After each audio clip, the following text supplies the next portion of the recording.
YouTube kanalıma hoş geldiniz. Bugün sizlerle pazılı bulgur köftesi yapacağız. Harika bir lezzet. Hemen tarife geçiyorum. İlk olarak orta boy büyüklükte bir soğanı yemeklik doğruyorum.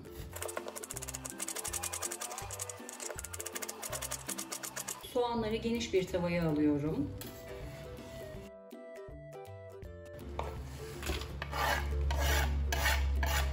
Yarım çay bardağı zeytinyağı ekliyorum. Ocağa alıyorum, kısık ateşte soğanları yumuşayıncaya kadar kavuruyorum. 2 demet pazım var, daha öncesinde yıkamıştım, ayıkladım. Yine bu baş kısımlarında kötü olan tarafları atalım.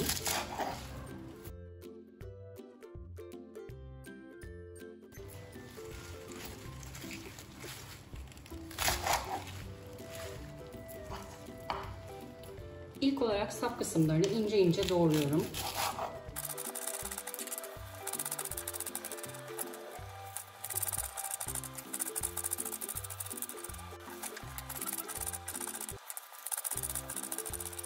Kavrulmuş olan soğanların üzerine ince ince doğradığım pazıyı ekliyorum. Tek seferde eklemiyorum. Pazılar söndükçe diğer pazıları da üzerine ilave edeceğim.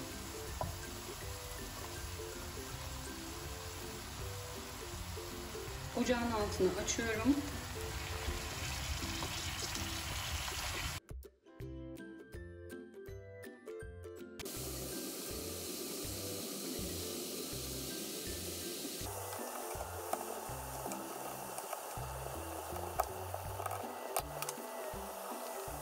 Pazıyı 3 defa da tavama aldım.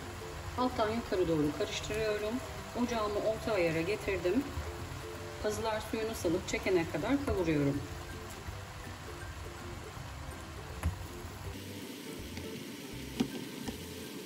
Pazı kavrulurken bulgur köftesi için bulguru ıslatmak istiyorum. Bir 5-10 dakika dinlensin. 1 su bardağı ince bulgurum var. Genişçe bir kaseye aldım. Yarım su bardağı kaynar su.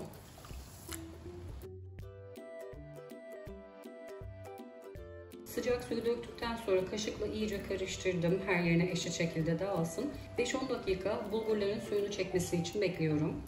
Pazı suyunu salıp çekti. Ocağın altını kapatıyorum. Soğuması için kenara alıyorum.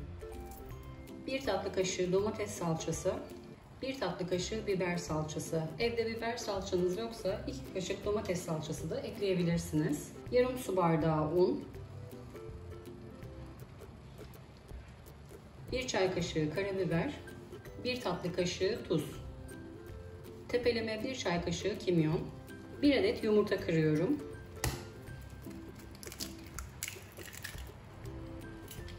Bulguru iyice yoğuruyorum. Kıvamı koyu gelirse soğuk su ilavesi yapacağım azar azar.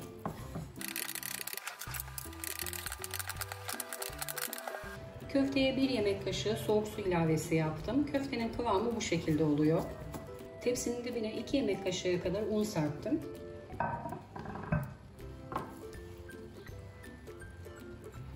Dilerseniz tek tek yuvarlayabilirsiniz ama ben 2-2 kolayıma geldiği için bu şekilde yapacağım. Misket büyüklüğünde köfteler yapıyorum.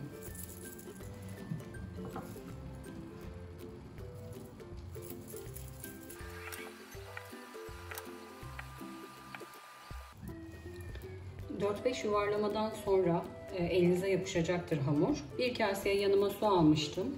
Çok az parmak uçlarımı batırdım. Avucumun içine suyu sürdüm. Çok fazla sürmeyin. Bu sefer yuvarlamak çok zorlaşır.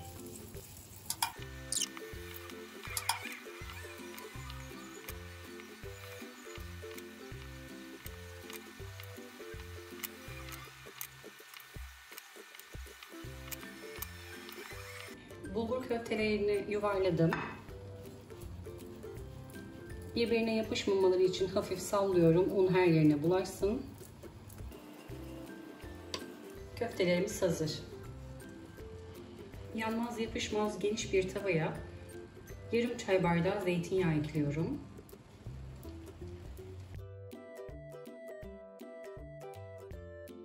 Köfteleri tavama alıyorum.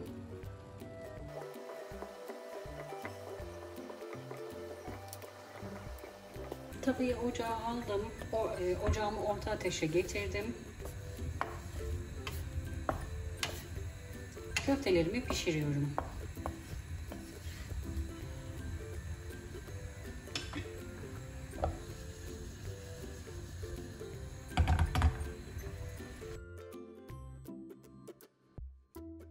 Köfteleri orta ateşte 2-3 dakika kavurduktan sonra iri dövdüğüm cevizleri, yarım su bardağı cevizi de üzerine ekliyorum. Cevizlerle birlikte de 2-3 dakika kavuruyorum orta ateşte yine.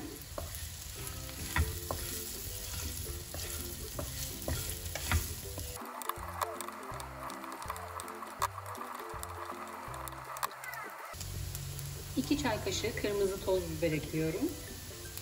1 dakika daha kırmızı biberle birlikte kavuruyorum.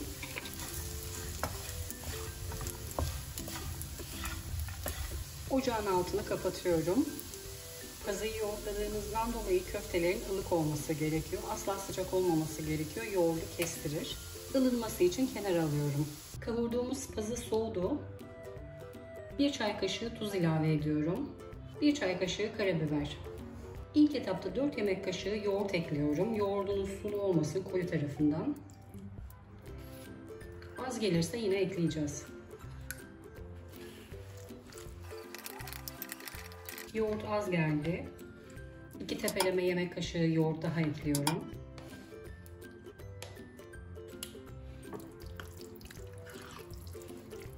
Ben sarımsak eklemiyorum hafta içi olduğu için. Dilerseniz bir diş sarımsak rendesi ekleyebilirsiniz. Çok yakışıyor. Hafta sonları muhakkak deneyin bu şekilde. Servis tepsime alıyorum.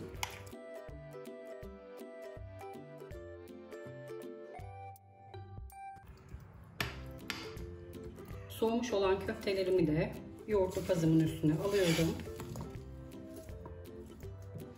Misafirleriniz için hazırlamak isterseniz bir gün önceden pazıyı hazırlayabilirsiniz. Yine köfteleri de aynı şekilde bir gün önceden hazırlayabilir. Pazının yoğurtlamasını, köftelerin kızartılmasını servis esnasında yapabilirsiniz. Pazılı bulgur köfte tarifim hazır. Davet sofralarına kolaylıkla hazırlayabileceğiniz bu tarifi mutlaka deneyin. Yorumlarınızı bekliyorum. Videomu izleyip beğendiyseniz kanalıma abone olmayı unutmayın lütfen. Bir sonraki tarifte görüşmek üzere. Herkese afiyet olsun.